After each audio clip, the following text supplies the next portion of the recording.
আশা করছি আপনারা সবাই ভালো আছেন।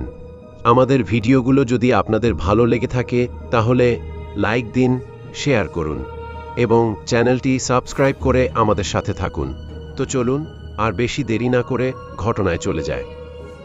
কয়েক মাস আগের কথা। শীতের বিকেল, আকাশ মেঘলা আর টুপটাপ করে হালকা বৃষ্টি পড়ছে। গায়ে জ্যাকেট জড়িয়ে বই কিনতে গিয়েছিলাম আন্দরকিল্লা। ঠান্ডা এতটাই তীব্র ছিল যে হাত পা জমে আসছিল। কোনো মতে বই কেনা শেষ করে ভাবলাম এই এলাকায় এসেছি যখন যে সেন হলে থাকা আমার পুরনো বন্ধু রাকিবের সাথে দেখা করে যাই। ওকে ফোন করতেই প্রথমে বের হতে চাইল না, বলল এই শীতে বাইরে যাব না।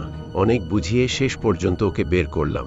ঠান্ডা কাটাতে দুজন মিলে গরম চা খেলাম, কিছুক্ষণ আড্ডা দিলাম, কিন্তু দোকানের ভিড় আর শব্দে ঠিক জমছিল না। তাই চলে গেলাম ডিসি হিলে। ডিসি হিল তখন প্রায় ফাঁকা। কিছু জুটি বসে কথা বলছে, কেউ মোবাইলে ব্যস্ত, কেউ বা নীরব হয়ে বসে আছে।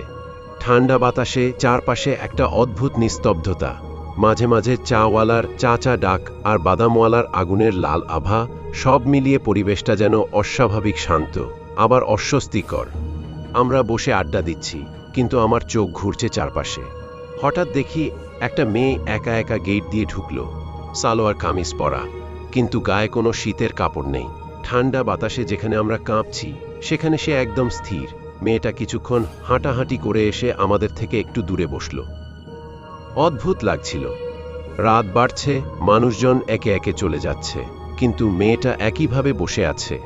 আলো কম থাকায় মুখ পরিষ্কার দেখা যাচ্ছিল না, কিন্তু তার উপস্থিতি যেন চোখে বিঁধছিল। রাত 6:30টার দিকে আমরা বের হয়ে গেলাম। বন্ধুকে বিদায় দিয়ে আমি আবার আন্দরকিল্লায় এলাম বাস ধরার জন্য। জায়গাটা অদ্ভুত নীরব, যেন শহরের মাঝেই হঠাৎ সব শব্দ থেমে গেছে। অনেকক্ষণ অপেক্ষার পর একটা নতুন বাস এলো।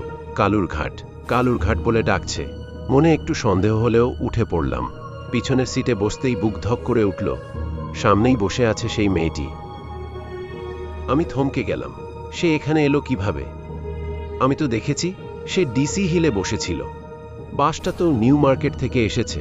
নিজেকে বোঝালাম হয়তো কাকতালীয়, কিন্তু চোখ সরাতে পারছিলাম না। মেয়েটার দিকে তাকালেই মনে হচ্ছিল কখনো খুব সুন্দর, আবার পরের মুহূর্তেই অদ্ভুত বিকৃত। তার চোখ যেন অন্ধকারে জ্বলজ্বল করছে। সবচেয়ে ভয়ঙ্কর ছিল তার শরীরে ঠান্ডার কোনো প্রভাব নেই, আর তার কপাল বেয়ে যেন ঘাম ঝরছে। শীতের রাতে একসময় খেয়াল করলাম বাসে আর কেউ নেই প্রায়, শুধু আমি, মেয়েটি, ড্রাইভার আর কন্ডাক্টর। বাস দ্রুত চলছে, কিন্তু ভেতরের বাতাস অস্বাভাবিক ঠান্ডা হয়ে গেছে। কাপ্তাই রাস্তার মাথায় বাস থামল। নেমে দেখি চারপাশ ফাঁকা। ঘড়িতে রাত 10টা। আমি নামতেই মেয়েটি আমার আগেই হাঁটা শুরু করেছে, অথচ আমি তো আগে নেমেছি। পেছনে তাকিয়ে দেখি বাস নেই, একেবারে উধাও, কোনো শব্দও হয়নি। আমার বুকের ভেতর ধড়ফড় শুরু হলো। সামনে তাকাতেই দেখি মেয়েটির হাঁটা স্বাভাবিক না, পা যেন মাটিতে পুরো ছুঁয়েই না। আমি ধীরে ধীরে তার পিছু নিলাম। হঠাৎ দেখি তার শরীর থেকে যেন কিছু গলছে, ছায়ার মতো, ধোঁয়ার মতো কিছু নিচে পড়ে মিলিয়ে যাচ্ছে।